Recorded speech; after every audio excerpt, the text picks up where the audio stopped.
Dawn Brancheau was the embodiment of a dream come true for anyone who has ever marveled at the immense power and grace of killer whales. From a young age, she was captivated by these magnificent marine mammals, a passion that would ultimately define her life's work.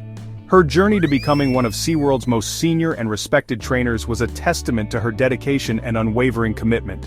For over 15 years, she poured her heart and soul into caring for and working alongside the orcas at the Orlando park. She was not just an employee, she was a central figure, a beloved poster girl for the organization, known for her radiant smile and the deep, trusting bonds she formed with the animals under her care. Her colleagues and park visitors alike viewed her as an expert in her field. Dawn possessed an intuitive understanding of the orcas, a skill honed through countless hours of training, feeding, and observation. She knew their individual personalities, their quirks, and their complex social dynamics. This expertise made her a lead performer in the popular Believe and Dine with Shamu shows, where she would gracefully interact with the whales, showcasing their intelligence and abilities to captivated audiences. Her work was more than a job, it was a calling, driven by a profound love for the animals and a desire to share that connection with the world, inspiring a sense of wonder and respect for marine life in all who watched her. The relationship between a trainer and an orca is built on a delicate foundation of patience, repetition, and mutual respect. Dawn was a master at cultivating this bond, using positive reinforcement techniques to communicate with the massive creatures. She spent years building trust, particularly with Tilikum, the largest orca in captivity. Her interactions were carefully choreographed and based on established routines designed to ensure safety for both human and animal. She understood the inherent risks of working with powerful apex predators, yet her confidence stemmed from her extensive experience and the seemingly predictable nature of the daily shows and training sessions she conducted with precision. On that fateful day in February 2010, Dawn was at the peak of her career. The 40-year-old was a seasoned professional, a mentor to younger trainers, and a familiar, reassuring presence at Shamu Stadium. She had dedicated her adult life to understanding and caring for these complex animals, believing that her work helped foster a connection between the public and the ocean's most iconic inhabitants. Her passion was infectious, and her expertise was undeniable. To those who knew her, and those who simply watched her from the stands, Dawn Brancheau was living her childhood dream, completely at home in the world of the majestic killer whales she so deeply adored. The afternoon of February 24, 2010, began like any other at SeaWorld Orlando.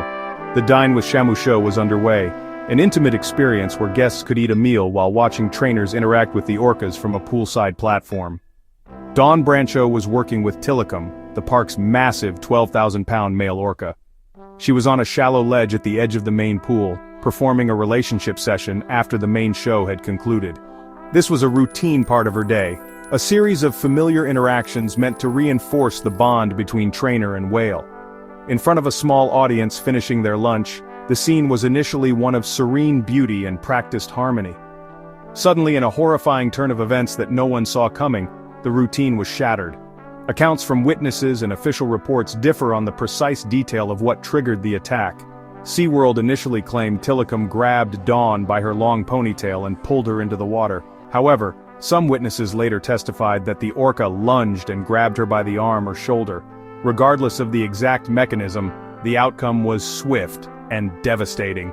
In an instant, the highly experienced trainer was dragged from the platform and into the frigid depths of the 22-foot-deep pool, disappearing from the view of the shocked spectators on the patio.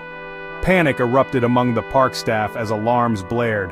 Employees rushed to usher the horrified guests away from the viewing area, but the terrifying ordeal was far from over. For approximately 45 agonizing minutes, Tilikum kept Dawn in the water, refusing to respond to the trainer's frantic attempts to recall him. Staff members deployed nets and used other distraction techniques, but the powerful orca would not release her. Witnesses who were moved to an underwater viewing area described the chilling scene of seeing Tilikum swimming with Dawn's body, a brutal display that underscored the immense danger that had always lurked just beneath the surface of the spectacle. By the time rescue crews were finally able to isolate Tilikum and retrieve Dawn's body, it was far too late. The news sent shockwaves through SeaWorld and the wider community. An autopsy would later confirm that Dawn Brancheau died from drowning and severe traumatic injuries, including multiple fractures and a severed spinal cord. The tragic event, which unfolded in front of families and children, marked a dark and permanent turning point for SeaWorld. The death of its most accomplished and beloved trainer at the hands of its largest and most famous orca raised urgent and uncomfortable questions that could no longer be ignored. The shocking violence of Tilikum's attack on Dawn Brancheau was not an isolated incident. It was the third human death associated with the massive orca. His history was marked by a pattern of aggression that began long before he became a star performer at SeaWorld Orlando. Captured in the waters off Iceland in 1983 when he was just 2 years old, Tilikum was first sent to Sealand of the Pacific, a now-defunct marine park in British Columbia, Canada. There, he was housed in a small confined pool with 2 older female orcas who reportedly bullied him relentlessly, a stressful environment that many experts believe contributed to his later behavioral issues. The first tragedy occurred in 1991.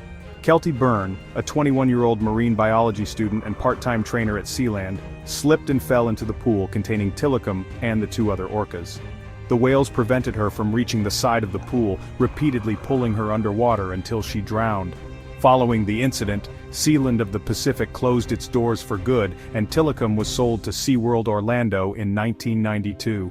Despite his involvement in a human death, his immense size made him a valuable asset for SeaWorld's breeding program, and he would go on to sire dozens of calves while in their care.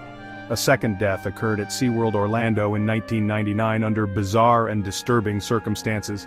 A 27-year-old man named Daniel P. Dukes, who had reportedly hidden in the park after closing, was found the next morning draped over Tilikum's back. An investigation concluded that Dukes had likely died of hypothermia after entering the cold water of the orca's tank, but his body was also covered in abrasions and bite marks, indicating Tilikum had interacted aggressively with him.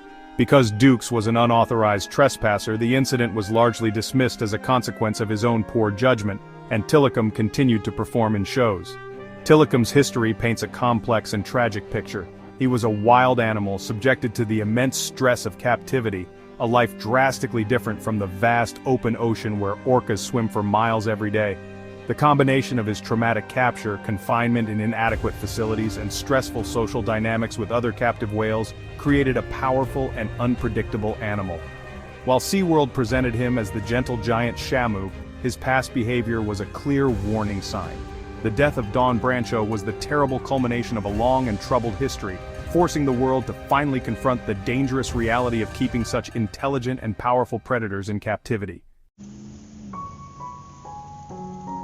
In the immediate aftermath of Dawn Brancheau's death, SeaWorld faced an unprecedented crisis. The United States Occupational Safety and Health Administration, or OSHA, launched a thorough investigation, ultimately issuing citations against the company for exposing trainers to known hazards. The most significant consequence was a landmark ruling that permanently banned trainers from entering the water with killer whales during performances.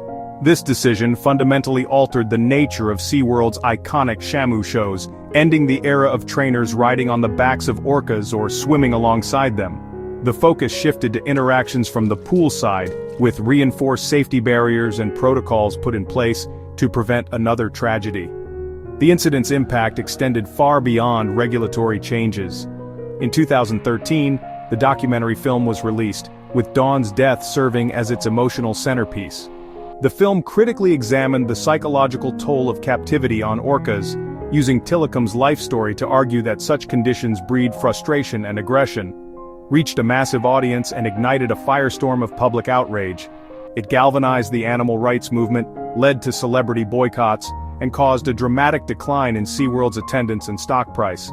The film single-handedly shifted public opinion, turning the beloved marine park into a symbol of corporate cruelty for many. Under immense pressure from the public, legislators, and animal welfare groups, SeaWorld was forced to make significant changes to its business model. In 2016, the company announced it would end its controversial orca breeding program, making the whales currently in their care the final generation to live in captivity at their parks. They also began to phase out the theatrical Shamu shows, replacing them with more educational presentations focused on the natural behaviors of orcas in the wild. These changes represented a monumental pivot for the company, a direct response to the public sentiment that had turned so fiercely against them in the years following the tragedy. Today, Dawn Brancheau is remembered not just for the tragic way she died, but for the passionate life she lived. Her family established the Dawn Brancheau Foundation in her honor, a charity dedicated to improving the lives of children and animals in need. While her death was a catalyst for a movement that challenged the ethics of marine mammal captivity, her family remembers her for the joy and dedication she brought to her work. The tragic tale of Dawn and Tilikum serves as a powerful and enduring lesson about the complex and often perilous relationship between humans and the wild animals we seek to understand and control.